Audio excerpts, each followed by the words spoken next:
Hey there, my name is Steve Harris, a aspiring machinist from Vancouver, British Columbia, and this is my recently purchased Logan Model 200 lathe. So I bought this lathe off of Craigslist because being inspired by people like Tubal Cain and the Grimsmo brothers, I decided I wanted to make quality parts and products in Canada, and it just didn't make sense to do that on a Chinese-made lathe. So this is pretty stripped down, of course. I'm getting towards the end of my restoration that I've been working on the last couple of weeks. When I bought the lathe, it was in pretty desperate need of a cleaning and lubrication, but overall it was in pretty remarkably good shape, I thought, for its age. No missing teeth, gears are all in good shape, bearing was in good shape, just needed to be re-greased and repacked. I've done a number of jobs on the lathe already, including re-greasing the bearing, and hoping to be able to start using it soon to do some test cuts. One of the jobs that still needs to be done is to put the automotive serpentine belt into the headstock, which unfortunately means I have to disassemble the whole spindle assembly here. But fortunately for you, I'm going to film and you get to see me do that. By the way, this is Dylan, my faithful companion here.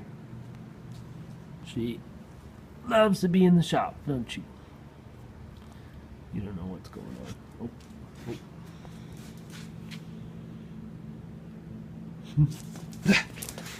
Oh. Okay, so the first thing you're going to want to do to disassemble the spindle shaft assembly is to remove this nut off the end. I've had lots of trouble getting this gear off here.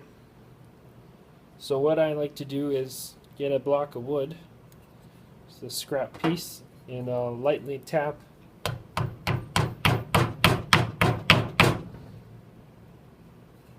in this direction. Oh, don't do that.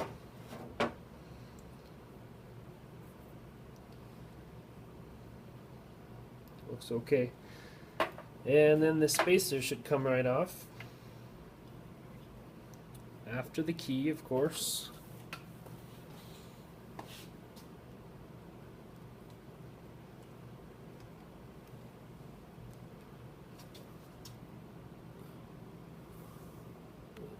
Make sure you don't lose this key.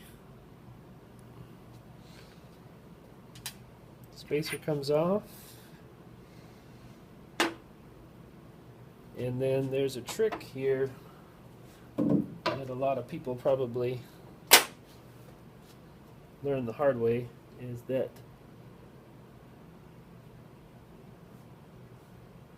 after you unscrew the set screw, you want to line up the key with a space for it in the shield for the bearing.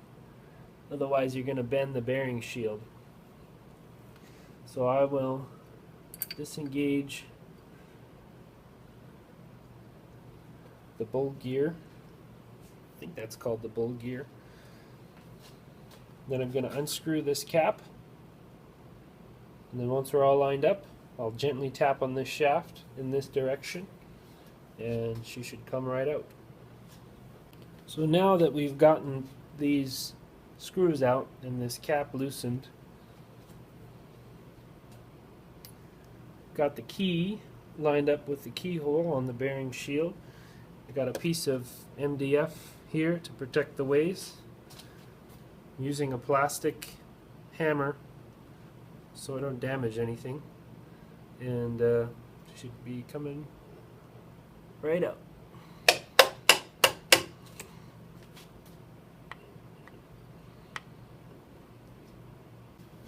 I put a piece of wood here because I don't want the bowl gear here to be banging up against the cast iron, so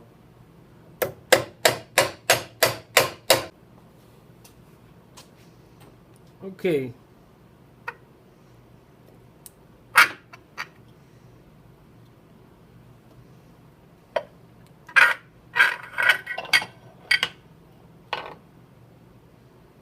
And out comes the shaft.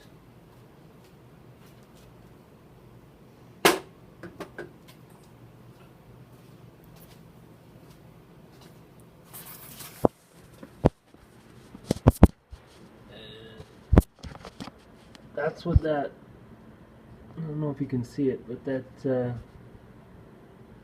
I have bent it somewhat. There's a spacer, if you can see, for the key on that shaft.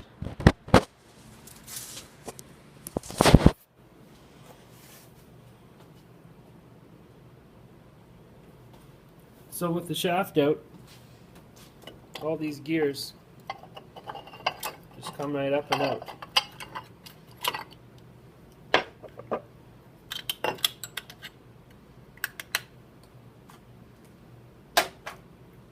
And we can put the belt on. I wanted to show the bearing that has been freshly re-greased. This part, this ring here, is supposed to act as a seal on the front. If you look at the Logan manual, I do have another part that I believe is supposed to cover this opening here. Or perhaps this does a good enough job sealing it, I'm not sure. But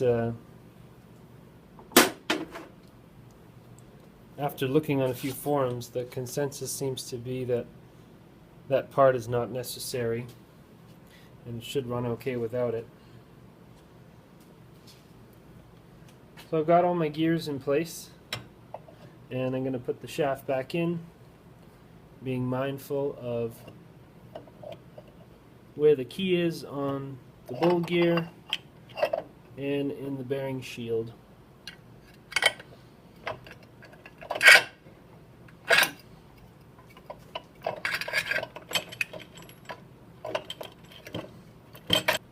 Okay, so I've got everything back together and tightened up.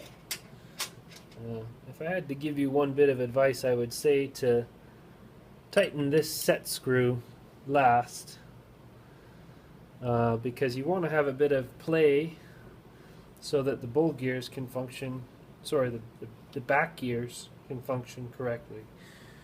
So if I pull these back gears and engage them, the bowl gear is disconnected from the pulley, and so when I spin it, you see that the pulley and the main gear here are operating independently. There's no rub against them. And in case you're wondering how to disengage the back gears, you push, you see that lever there? You push this lever in, and then you gotta lock the gear back to the spindle. Otherwise, you will be disappointed. Alright. Back in direct drive. So I've just put the back pulley on and tension the belt with a quick clamp, and have a really good feeling about this belt. It fits on the pulleys just perfect. It may be, if anything, a little big. I'm assuming that it will wear away a little bit on the edges, maybe fray a bit, and be fine.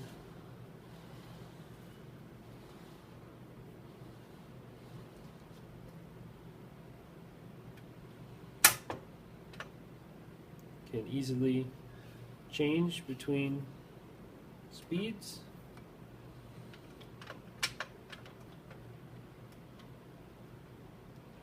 One day I might like to install a VFD in a 3-phase motor so that I don't need to change belts, but it's not really too much of an inconvenience.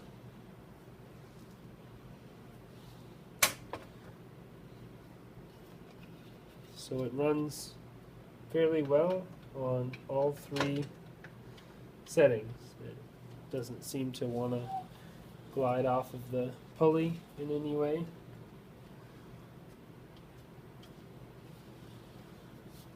Grips real well.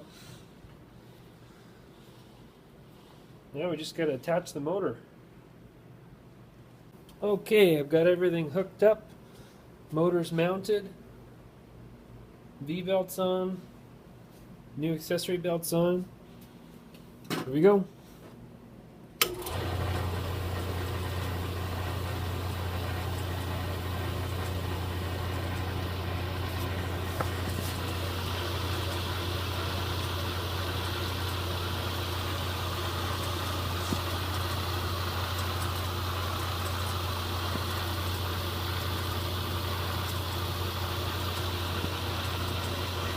Highly recommend conversion to the serpentine belt. Seems to have a good grip, and it runs real quiet. We'll find out how it cuts later.